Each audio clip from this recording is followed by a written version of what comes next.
what is often said in the general narrative about Islamic science and philosophy is that after the famous Al-Ghazālī, who died in 1111 of the Common Era, and who wrote a famous book called the Tahafut al-Falasifa, or the Destruction of the Philosophers, the idea, the general core idea, is that after that Muslims stopped doing science. They simply started repeating information.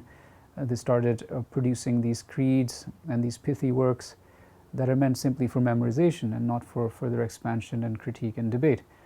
And often in the process of speaking about this imagined space of stagnation, scholars in the past have said, well, why don't we compare the Islamic tradition to the European tradition? Did the Muslims come with something like the Copernican theory? Did they come up with Heliocentrism, the idea that the sun is at the center of the system, the solar system, and it's not the earth? Did Muslims come up with that? Did they come up with the notion of gravity? Did they come up with computers, and so on and so forth? Now, immediately the answer to that question is that no, they certainly didn't.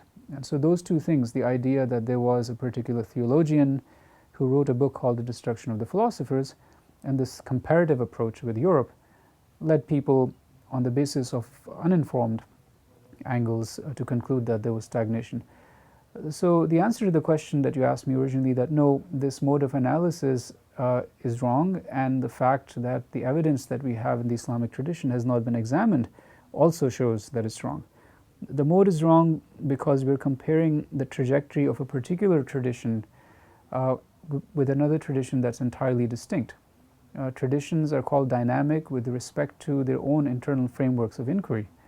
So if you have a set of questions and problems, and those questions are being dealt over time in a sophisticated manner, in a dynamic fashion, if there is new progress with respect to those problems, and also new problems are emerging out of the trajectory of those analyses, then you call a tradition dynamic. The tradition may go in a different direction than another one altogether.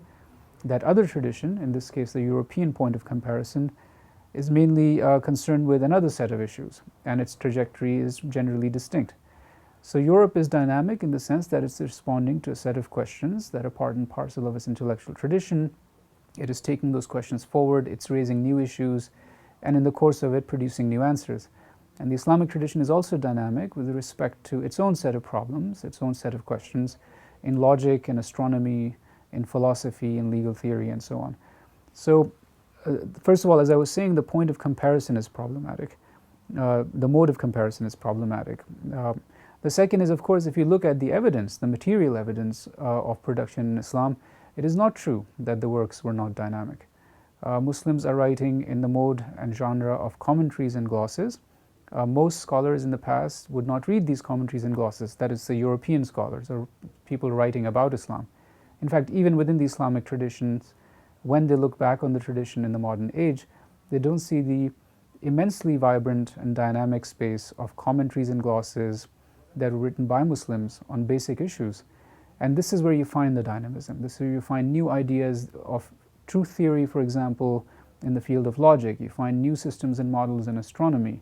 You find new developments and ideas of indeterminacy in legal theory, and so on and so forth.